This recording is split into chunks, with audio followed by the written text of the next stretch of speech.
et à tous, bonjour Tuvan. Bonjour Valérie. Comment vas-tu aujourd'hui Tuvan ? Bien écoute, comme tous les matins, très bien. Je me suis levée en me disant, ce matin c'est les podcasts et on va parler de quoi ? Eh bien de suite, les 4 accords Toltec me sont venus en tête. Les 4 accords Toltec ont été écrits par Don Miguel Ruiz. Et c'est vraiment un livre que moi, en tant que maître Reiki et initiatrice, donc, je donne avec plaisir et même presque avec obligation à mes petits patawans, comme je les appelle, parce que c'est vraiment une façon d'être et de penser qui facilite beaucoup la vie intérieure de chacun. Les 4 accords, c'est, le premier accord Toltec, c'est que votre parole soit impeccable. Deuxième accord, quoi qu'il arrive, n'en faites pas une affaire personnelle. Troisième accord, ne faites pas de suppositions. Et enfin, 4e accord, faites toujours de votre mieux. Et pour parler de ces accords, nous avons invité. Alors aujourd'hui, on est très heureux de recevoir Roland Coyac. Roland Coyac, merci d'être avec nous aujourd'hui. Avec plaisir. Alors Roland Coyac, est-ce que tu veux te présenter en 2 mots ? En 2 mots, sur le plan en tout cas professionnel, je suis psychopraticien en maïeusthésie et formateur, et je suis aussi formateur en institution, à l'hôpital ou en entreprise. La maïeusthésie, c'est une thérapie brève, et c'est un outil de communication, mais c'est aussi un outil de management. Donc en fait, j'interviens en thérapie brève, où j'aime à dire que je piste les étoiles. En fait, je cherche toujours la vie, la vie qui appelle la vie, et que bien souvent derrière un symptôme, un caillou dans la chaussure, eh bien, en fait, il y a de la vie qui appelle en soi. Donc plutôt un déploiement. Donc j'accompagne ce déploiement, j'accompagne ce processus d'individuation pour des personnes qui deviennent ce qu'elles ont à être, tout simplement. Donc les 4 accords Toltec, ça te parle ? Oui, ça me parle. Bah oui, la première, effectivement, on est en maïeusthésie dans le fait d'aller accueillir la pertinence qui est à l'œuvre. C'est-à-dire qu'il y a une parole qui va être juste, qui va être impeccable. En fait, on va être dans un accueil inconditionnel de l'autre, donc c'est pas une affaire personnelle. Et puis on va surtout être touché par la grâce de l'autre, on va être touché par l'être qu'il est. C'est-à-dire qu'on est en non-savoir. Souvent, quand on pose une question à une personne, on a déjà une idée de la réponse.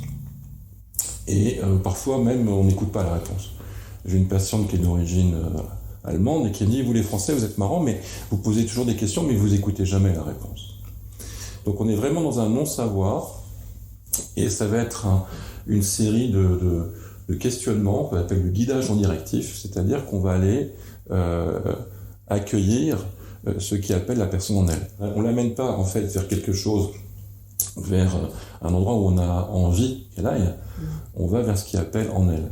C'est ce qui a fait dire d'ailleurs à l'une de mes patientes que j'étais un psy bio, c'est-à-dire qu'on n'enlève rien, on rajoute rien, c'est juste la pertinence à l'œuvre qui apparaît.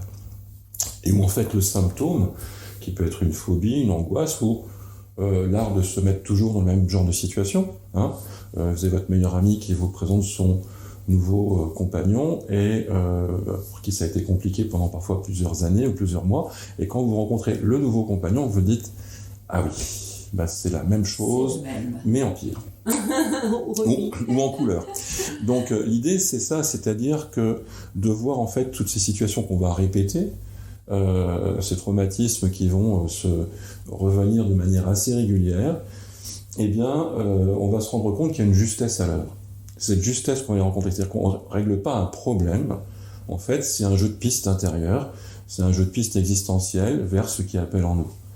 C'est-à-dire qu'on peut très bien venir, en fait, en ayant une angoisse, une peur, et se retrouver à rencontrer une dimension extrêmement lumineuse en soi.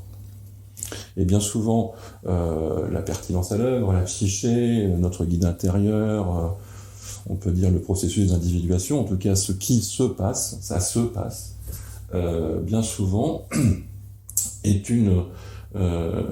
un accueil où on va aller mettre de la lumière dans des endroits où parfois on n'a pas forcément envie d'aller, quoi. C'est pas toujours très confortable. Hein. Abraham Maslow nous dit que, en fait, ce qui appelle en nous, c'est pas très éloigné de ce qui nous attire chez l'autre. Parfois, on voit la lumière chez l'autre, mais c'est parfois juste un reflet de la nôtre. Ça marche aussi avec les choses qui sont moins, qui sont pas très sympas pour nous. C'est-à-dire qu'on le voit très très bien chez l'autre. Et Abraham Maslow dit, ce que l'on voit chez l'autre, finalement, c'est pas très éloigné de ce qui est au plus profond de nous-mêmes, dans notre cœur. Et en ce sens-là, c'est vraiment important d'avoir à l'idée que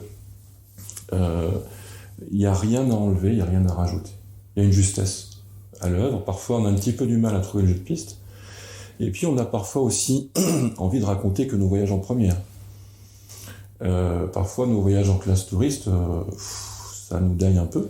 Sauf que, parfois, en faisant un voyage en classe touriste, on va rencontrer des choses extraordinaires en nous-mêmes. Donc, pour reprendre Abraham Maslow, c'est aussi ce qui appelle en nous et parfois ce qui nous fait le plus peur.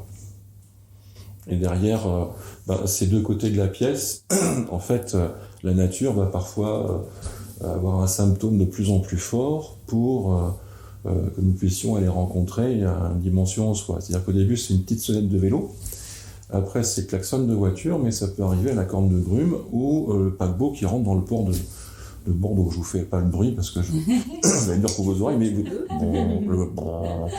mais parfois on a même ça, on a du mal à entendre que c'est...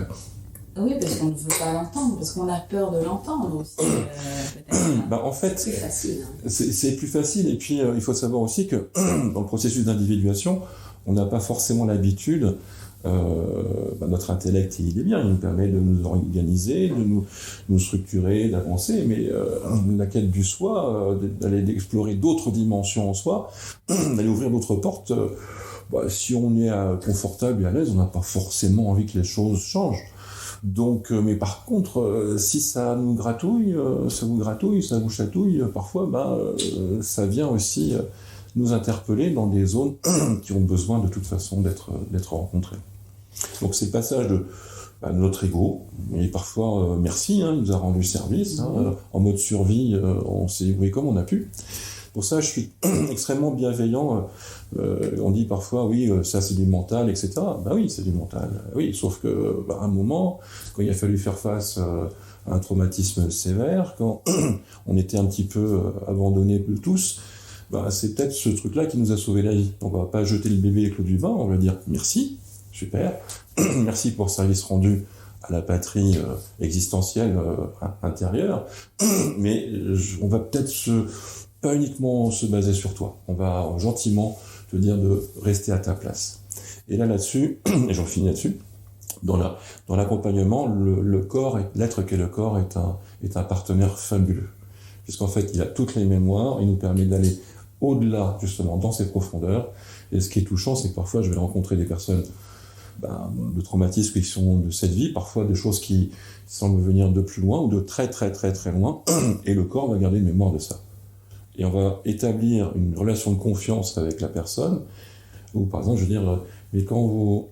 Là je ressens comme une pointe là, et ce que vous ressentez là, c'est ce que ressentait cette petite fille à ce moment-là. Elle me dit oui. Donc en fait, le lien, le corps, dès qu'il comprend qu'on est en chemin vers un processus d'individuation, va dire coucou, je vais te filer un coup de main. Et souvent ça va donner une réassurance à la personne, une confiance qui va permettre de cheminer. On est sur une relation de confiance. Ok, d'accord. Merci Roland. Alors les podcasts, c'est aussi l'intuition, mais aussi le féminin. Le féminin. L'intuition féminine. Et Roland, on aime beaucoup avoir un homme en face de nous dans le canapé pour nous dévoiler sa part féminine. Est-ce que c'est quelque chose dont tu as envie de nous parler ? Oui, bien sûr, avec plaisir.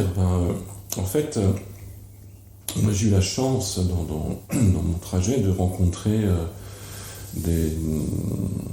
la plupart des plus grands maîtres du bouddhisme vajrayana tibétain, des hommes, des femmes, mais quand on regarde même sa sainteté le Dalai Lama, on voit un homme, on voit une femme.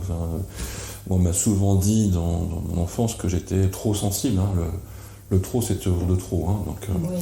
Ouais. Le mot de trop. C'est le mot de trop. jusqu'à ce que je me rende compte que cette sensibilité pouvait en tout cas être sacrée, pour avoir aussi côtoyé tous ces êtres. On voit qu'ils ont à la fois quelque chose d'extrêmement masculin, mais en même temps d'extrêmement féminin. C'est-à-dire que j'aime beaucoup ce que disait un ami, Mark Johnson, chaman, disait en fait,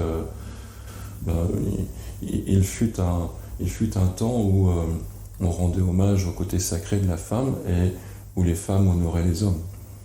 C'est-à-dire que c'est vrai qu'il y a un problème en ce moment où il y a quelque chose ça dépend comment on le fait. Il y a quelque chose qui se met à l'œuvre et parfois ça peut poser des questions où les personnes ne savent pas forcément où je suis, comment je me positionne. En tout cas, dans cette polarité homme-femme, quand elle est assumée, elle est incarnée, là on a une créativité. Dans l'interaction des deux, il y a une créativité qui se met à l'œuvre.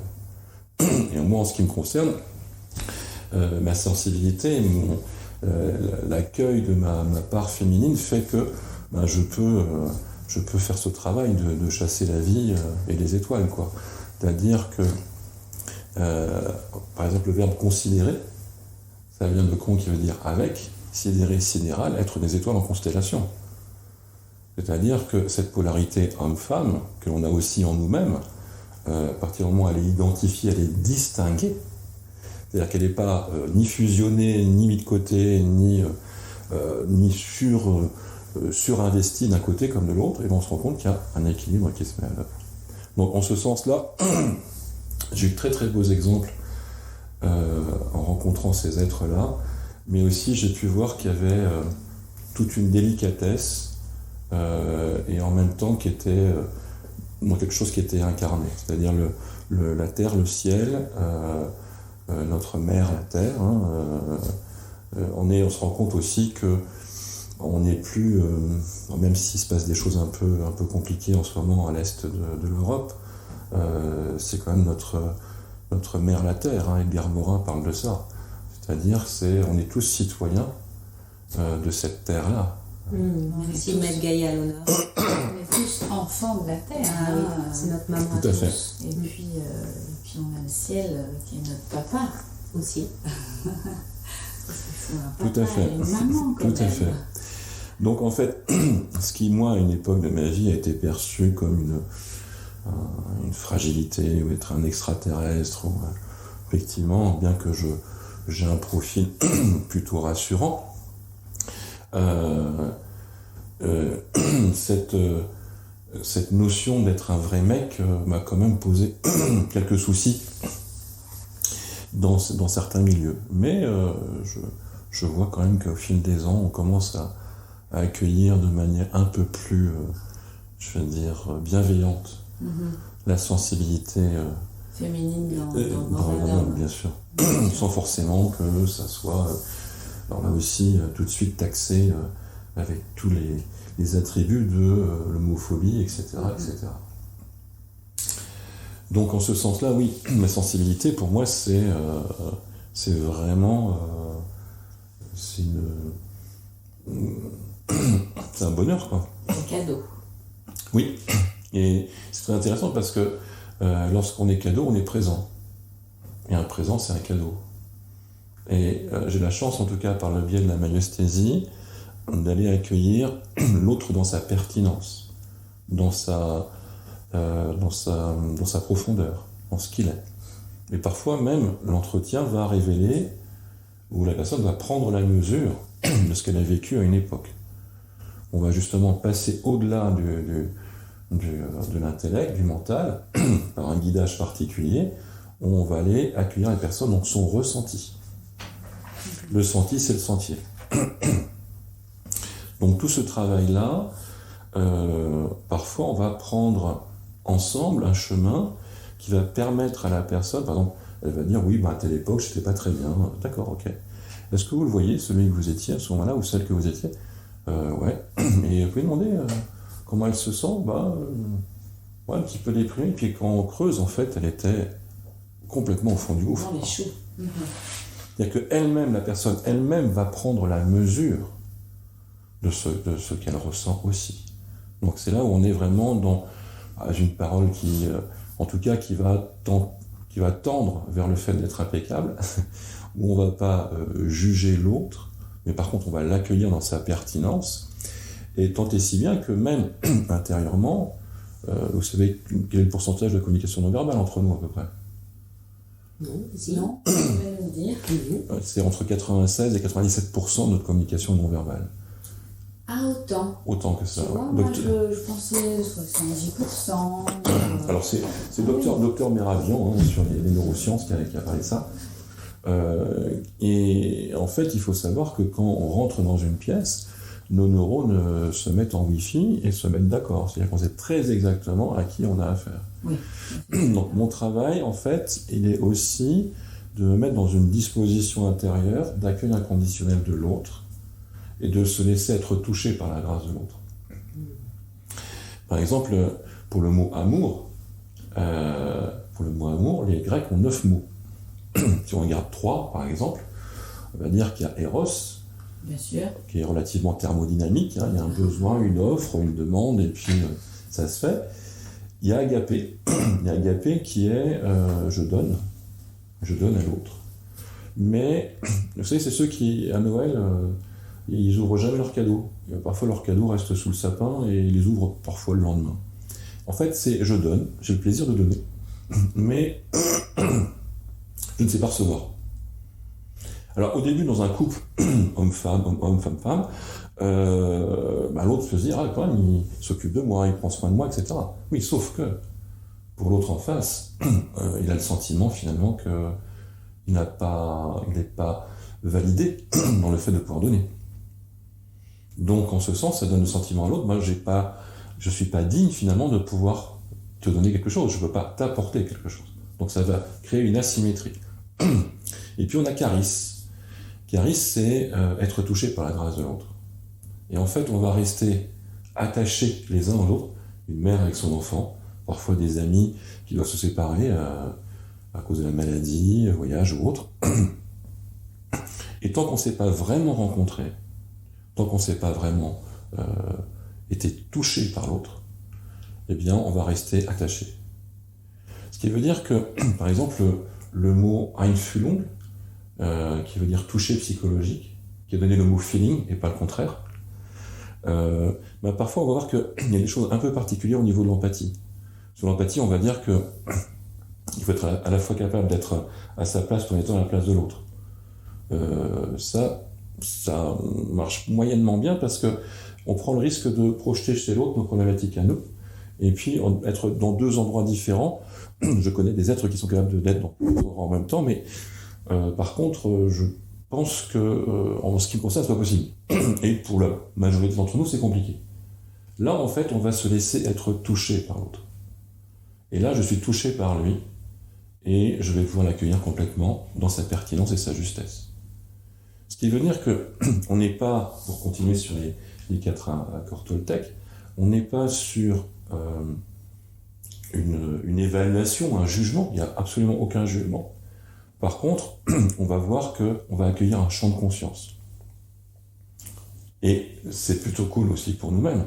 Ça veut dire que des moments dans notre vie, où parfois quand on se regarde, ça ripe un peu, ça fait pas très plaisir, ou ça nous gêne, ou on s'est retrouvé dans les situations, mais surtout notre société a beaucoup de mal avec l'accueil de la dépression, l'accueil du burn-out, le fait que des femmes puissent accoucher et que ça puisse être difficile pour elles ne sont pas forcément dans la réjouissance de la maternité, eh bien, on va voir que lorsqu'on va vraiment accueillir l'autre dans ce qu'il est, et soi-même, c'est pas de la complaisance, mais on va voir cette bienveillance envers soi-même de se dire, ok, je te vois, je t'accueille dans ce que tu es, et là où tu es, dans ce que tu as vécu, c'est plutôt tu as fait comme tu as pu à ce moment-là.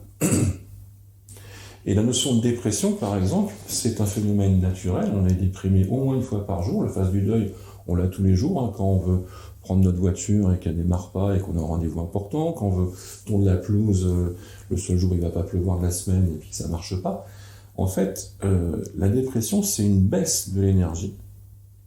Donc pour le coup, c'est quelque chose qui est plutôt dans un féminin, dans une ouverture, dans un accueil. C'est-à-dire qu'on n'est pas dans le côté martial, où il faut toujours agir, et toujours faire, et toujours être... Non, dans le non-faire, il y a une grande action, dans le fait d'être, dans le fait d'accueillir. Il y a un équilibre qui se met en place là. Donc la dépression est en fait une baisse de l'énergie, une baisse du faire, pour rencontrer l'être. Et sur la notion existentielle d'accueil, eh bien là je crois qu'on a des dimensions qui sont dans un équilibre en tout cas masculin-féminin. Alors moi, ce qui m'a interpellée dans ce que tu viens de dire, c'est quand tu dis quand il y a une baisse d'énergie, oui. Et que c'est plus donc dans le féminin.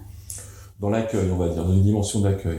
D'accord, parce que donc ce que j'ai compris, c'est que tu couplais la baisse d'énergie avec le féminin. Pas forcément. D'accord. Je suis en train de dire que dans notre société, J'étais pas tellement d'accord. Non, j'ai dit après qu'il y avait un équilibre masculin et féminin, que les deux se faisaient.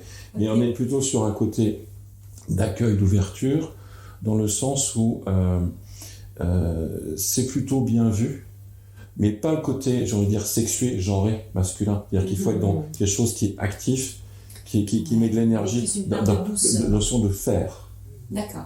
Le royaume de faire. Et dans ce sens-là, c'est plus ennuyeux parce que nos sociétés, on n'a plus le droit d'être trop vieux, d'avoir moins d'énergie, pour être plus dans une disponibilité, une ouverture en fait. Et c'est un équilibre entre les deux.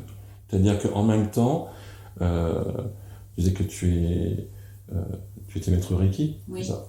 Et effectivement, on est dans une dimension extrêmement active. C'est-à-dire que si on regarde de l'extérieur, on n'a pas l'impression qu'il se passe grand-chose, mais intérieurement, il y a vraiment quelque chose qui est à l'œuvre. Bien sûr.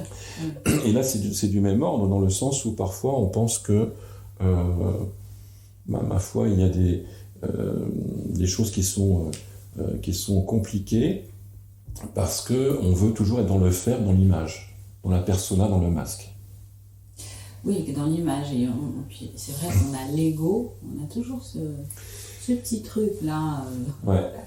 Alors, avec le temps, l'ego, on a moins d'énergie. Donc, on peut être moins dans quelque chose de l'énergie et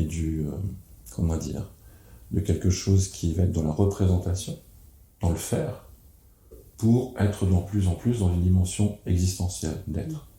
Et en général, où ça arrive dans des moments de nos vies où on s'est retrouvé à un carrefour avec un traumatisme qui nous a obligés à arrêter et à regarder un peu ce qui se passait autour, ou parfois ça peut arriver de manière un peu plus, j'ai envie de dire, naturelle, autour de 40-50 ans, où on commence à se dire, attends, j'ai fait ça, est-ce que je me retrouve dans mon activité professionnelle ? Est-ce que je me retrouve avec la personne avec qui je suis ? Est-ce que les relations que j'ai autour, quel sens elles ont ? Et puis on va être aussi confronté à moins d'énergie, et en fait à inverser, à retourner, j'ai envie de dire, la roue. Le regard. Ça nous amène à retourner le regard vers nous-mêmes. Et à ce moment-là, il y a deux choix. Ou on continue à être dans la représentation, dans l'image. Donc il faut toujours être jeune, il faut toujours être beau, il faut toujours être sportif, il faut toujours être à fond la forme. Mais alors qu'en fait, toute la vie nous amène à retourner le regard, à le tourner vers nous-mêmes et à se poser des questions existentielles. Le besoin antique, donc Abraham Maslow n'a jamais fait de pyramide, pour info, il n'a pas de hiérarchie de besoins, parce que si la pyramide fonctionnait, eh bien, naturellement, quand on a répondu à nos besoins de sécurité, de manger, boire, etc., et les besoins psychosociaux, naturellement, on se tournerait vers une quête existentielle, spirituelle, antique ou autre. On voit que dans les faits, c'est pas exactement ça. Les personnes qui, ils ont une voiture, ils en veulent deux, ils ont une maison, ils en veulent trois, etc., etc. Donc, et qu'à l'inverse, des personnes qui sont dans un dénuement absolu, on le voit avec Rendez-vous en terre inconnue, ou des personnes qui sont dans un alignement et qui sont vraiment dans un respect, un accueil de ce qu'elles sont profondément, peuvent se retrouver avec rien, mais en étant complètement comblées par ce qu'elles peuvent vivre, quoi. Elles ont tout en elles. Mais... Ça fait partie d'ailleurs des propositions que tu nous fais, Roland, d'emmener les gens aussi sur des terres inconnues, dans des lieux insolites, retrouver la part qui est en nous d'ombre et de lumière. Alors, ce qui est très sympa, c'est que, pour en avoir parlé avec Thierry Tournebise, qui est le fondateur de la myosthésie, j'ai eu pas mal voyagé, mais je dois dire que grâce à cette activité, je voyage très très loin. J'accompagne une personne ce matin et on est allé la rencontrer au moment où elle était dans le ventre de sa maman. Elle n'était pas toute seule dans ce ventre. Donc ce voyage-là, il est là. Et bien sûr, j'organise aussi des stages, alors des formations sur la myosthésie et pour devenir psychopraticien, mais aussi tout simplement pour ajouter une corde supplémentaire. C'est un peu comme le safran en cuisine, la myosthésie. C'est-à-dire que ça améliore tout, c'est-à-dire que ça relie tout. Donc après, c'est à chacun de voir qu'est-ce qu'on peut en faire. Et puis je me suis rendu compte au fil des années que les stages, les formations, il y avait un peu un avant, un après. C'est-à-dire que des personnes venaient pour se former à ça, mais finalement, au bout d'un moment, finissaient par devenir, se transformer et se poser d'autres questions. Donc j'ai créé d'autres stages, notamment qui s'appellent Ombre et Lumière, pour justement aller éclairer, aller accueillir ces parts d'ombre, mais qui en fait sont plutôt des déploiements. Et en fait une façon de s'accomplir, d'accomplir ce qu'on a, de devenir complet dans son masculin, dans son féminin, dans son ciel, sa terre, de tous les êtres que nous avons été. Parce qu'en myosthésie, on va considérer que nous sommes constitués de l'être que nous sommes aujourd'hui, tous les êtres que nous sommes depuis notre conception, mais aussi les êtres que sont transgénérationnels, etc., etc. Et transpersonnels, en fait, on a toute l'humanité. Et pour avoir visité quelques grottes en Dordogne, je pense qu'on a aussi tous nos ancêtres d'il y a au moins 20 000 ans, si c'est pas 40 000 ans, et si c'est pas plus encore. C'est-à-dire que on va, pour répondre à ta question, effectivement, on va pouvoir voyager très très loin en étant... il me suffit, il me faut 2 chaises, une table, je peux même le faire debout, entre 2 portes, où on va aller rencontrer, accueillir ce qu'il appelle ensemble. Donc, ça, ce sont des voyages intérieurs. Alors, géographiquement, Roland, où est-ce qu'on peut venir te rencontrer ? Géographiquement, je suis pour l'instant à côté de la gare, entre la gare et Nansouty. Je fais mes formations aussi là-bas.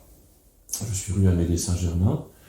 Je fais aussi des formations, mais je les fais aussi en français et en anglais. Et depuis le confinement, merci le confinement, eh bien, je fais beaucoup de consultations en visio. Et aussi des formations qu'on appelle en hybridentiel, c'est-à-dire que des personnes viennent, et elles peuvent être à la fois en présentiel, et puis je vais faire des personnes de Nouvelle-Calédonie, de la Réunion, de Guyane, c'est-à-dire que on peut répondre pour le coup à toutes les demandes. Dans ce sens où on va avoir une genre de personnes dans la pièce, mais je vois des personnes en Amérique du Sud, en Suisse, aux États-Unis. Donc voilà. Et puis autrement, j'ai adapté le contenu par rapport au monde de l'entreprise et aussi le monde médical dont je suis issu. J'étais directeur d'établissement, ergothérapeute, j'ai travaillé en gérontopsychiatrie, j'ai traumatisé crânien. Et j'ai pu constater une grande souffrance au travail. Et que bien souvent, il ne suffisait pas de dire aux personnes « ça c'est pas bien, il ne faut pas le faire ». Encore faut-il leur donner les moyens de se recentrer, de s'accueillir, de prendre leur météo pour aller accueillir la pertinence à l'œuvre chez l'autre. Quand l'autre est entendu dans ce qu'il est, parfois même on va être bienveillant, on va dire mais non, faut pas pleurer, vous inquiétez pas, on va donner une réponse, on va essayer de convaincre. Donc en fait la personne qui rentre dans une maison de retraite par exemple, elle dit ça se passe comment, on dit mais vous allez voir il y a un macramé, on fait ci, on fait plein d'activités. Donc en fait la personne a juste besoin d'être entendue dans le fait qu'elle est vachement inquiète, quoi.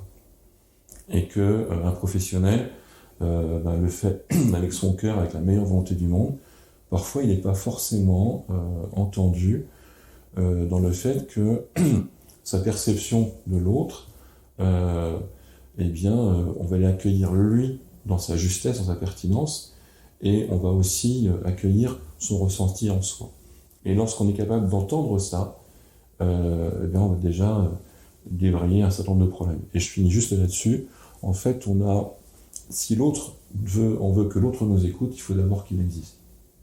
On a un peu oublié dans nos sociétés qu'en fait, pour que on veut à tout prix amener notre bonne parole, nous convaincre, etc.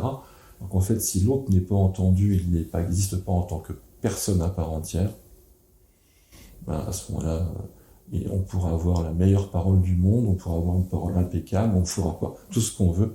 Si l'autre n'existe pas à nos yeux, et même s'il ne sent pas qu'on existe à ses yeux, il y a peu de chances qu'il nous écoute ensuite.